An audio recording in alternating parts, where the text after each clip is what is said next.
This is Just a Few Questions from Chicago. I'm your host, Marc Sims, and I have Harold Lucas on the phone. He is the president and CEO of the Black Metropolis.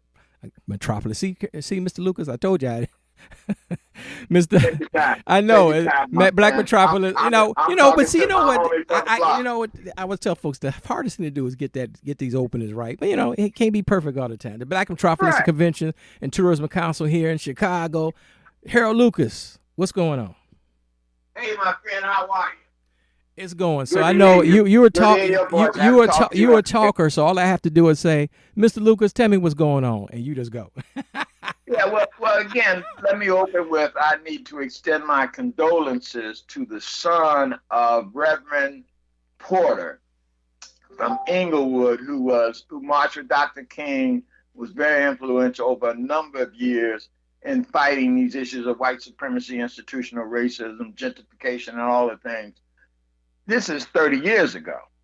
He just passed away about a year and a half ago, and he wrote a book about the destruction of black males.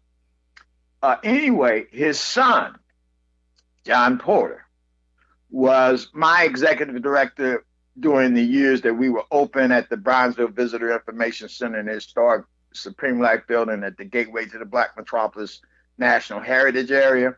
He was, in fact, my executive director. He was also a master chess player. He was highly intelligent, but again, caught up in that class stratification of having what I call a gold spoon in your mouth from the works of your fathers, but never being able to manifest it in your own life. And so he was found dead yesterday in his efficiency apartment in Hyde Park. And we haven't got the prognosis of why he left here. And he could not have been, he wasn't 60 yet, I don't think, because he was quite a bit younger than me as executive director and somewhat of a gadfly. And we had some stresses at the end of the relationship, and he had to leave and do other things. But again, the stress of the age difference between living on the north side and living on the south side and black and white is an example of premature death among black males. And so, again, I need to send the condolences to his family and close associates who loved him, and we all loved him. Okay? Well, let's connect that to what's going on. Let me just go. I don't have no script for these things. Let's go real quick and talk about briefly the pandemic and the stress that black folks, African Americans, Negroes, whatever term we want to use, ADOS, the stress we under that really. Not all of our health, but a lot of our health is really damaged because of being black in this country. Could you chime on that, Harold Lucas? Well, of course I can chime on it. I'm a survivor, and I think it's a miracle that I've lived to be 77 years old. And I have consciously, since I was a young person, took care of myself knowing I was under attack.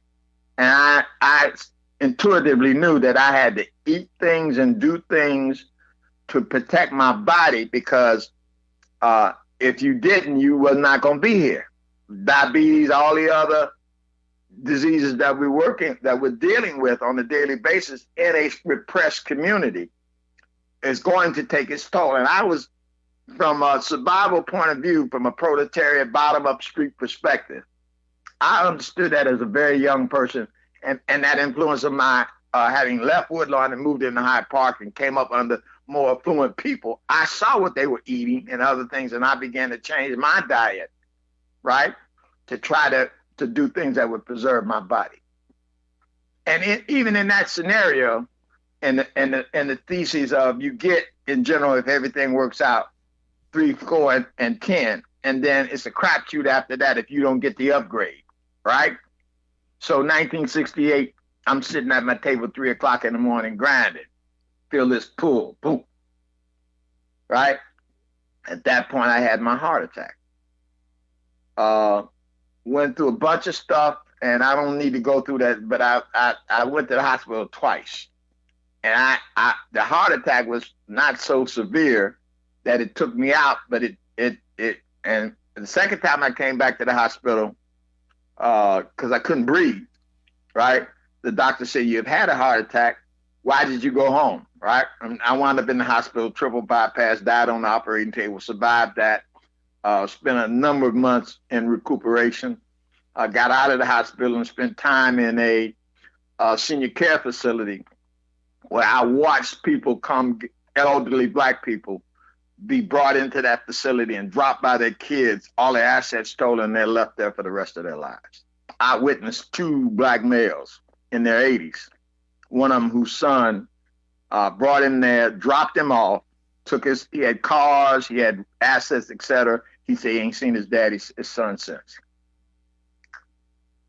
No, I think other people. So these nursing homes are dumping grounds for people who don't want to take care of their elderly, or don't have the capacity to take care of their elderly, or it is not in the tradition of their family traditions, because Hispanics don't do that, right?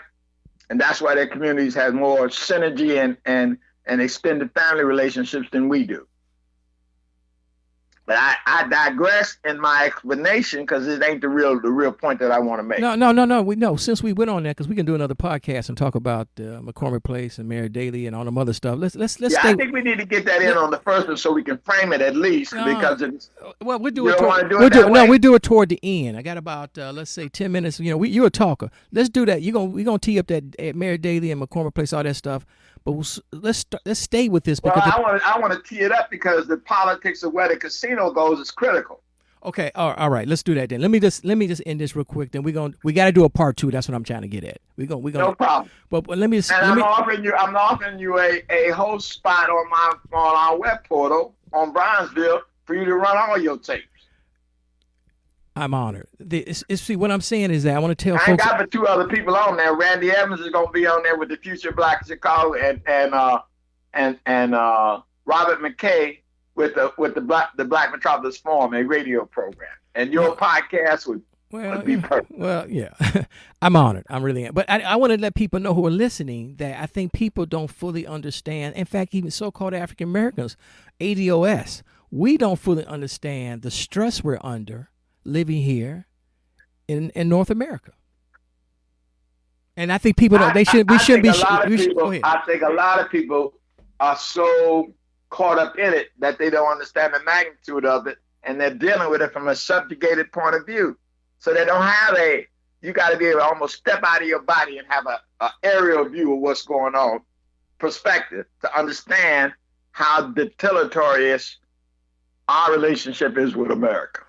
And I say this because being here and dealing with this system, we tend to turn on each other. You know, we still arguing about who's black. You ain't black enough. You're not black like me. Harold Lucas, are we ever going to lose some of that Willie Lynch syndrome? Are we ever going to lose it?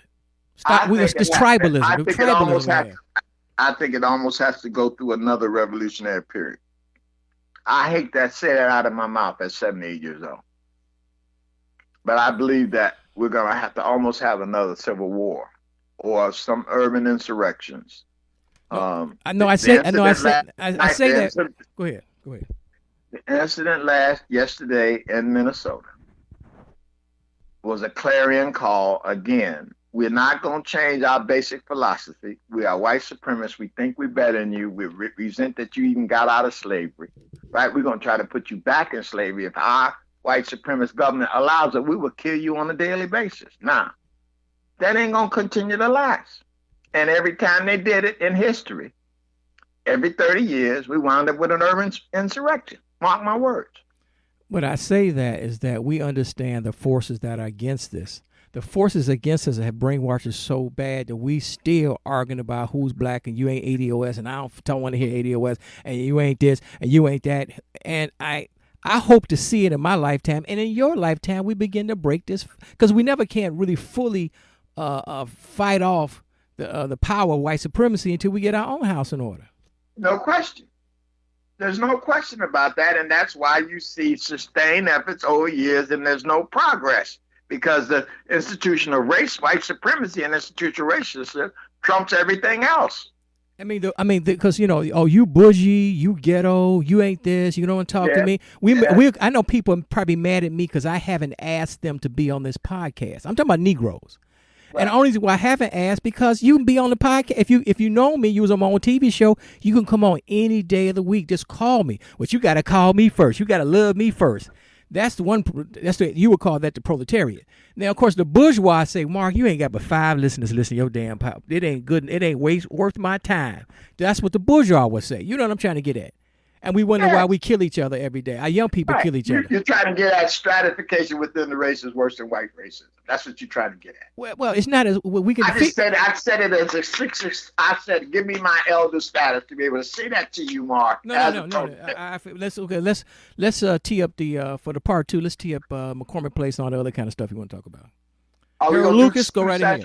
Are we gonna do 2 sessions now? Oh, yeah, we're going. No. This is about 5 more minutes left. We're going to end this one, but just preview. You can go into it, and we can finish it up on the second one. You want to talk about McCormick Place, right? I want to talk about $1 billion opportunity to emancipate the black community. Well, start it up. You got like 3 or 4 minutes. Go start it up, and we'll go back. First of all, the legislation due to the current New World Order mayor from Mazatlan, Ohio, who's a brilliant prosecutor. Her efforts in Springfield, we now have a casino bill for Chicago, a land-based casino designed, it's a $1 billion enterprise designed to bail out the pension funds for police and firemen, which will go under in a few more years if we don't put some money into it. So it is, again, one of them draconian ways of generating tax dollars, right? So that we can prop up a government that is bloated with patronage politics for every other ethnic group in Chicago except black people. And that's throughout the state of Illinois, and especially in Springfield, where the Velvet Hammer, and I'm going to leave that Velvet Hammer out there, not identified other than the Velvet Hammer, controls Springfield and doles out what Negroes get for being on the plantation and keeping their status as political leadership while their communities are being destroyed. Let's hold it there because you go deeper, and we're gonna preview it, and not preview it. We're gonna give them a little background on the second part. But I say that because I forgot how many years we were apart. We like at least I don't think we're 20 years apart, but close to it. I think we're at 20. I think we're right on 20. Right. I was born in almost. I'm born in 62. I'll be 58 this year. Yeah. So right, we're exactly 20 years apart. 20 years apart. So we understand how I can't speak the way you do. I don't have the background. I don't have the experience. When I'm saying there's not a rite of passage conversation between those generations, it's very easy to lose what happened. So you don't have that base of knowledge to work from 20 years later. And what I'm saying though, and you know what I'm saying, is that your voice is so important. Because only you can speak this way, and people of your generation speak this way. I don't expect my children born in the 90s speak the way I do. You know what I'm saying? So your voice is very important. That's why I can't thank you enough. And many of your children will accuse you of being a radical.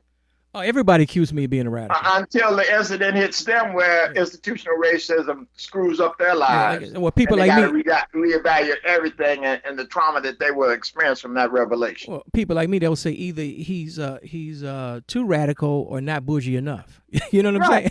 You know, people people want you to be like them. Right. And they don't understand. We're all not exactly alike, but we do have we should have some type of common goals.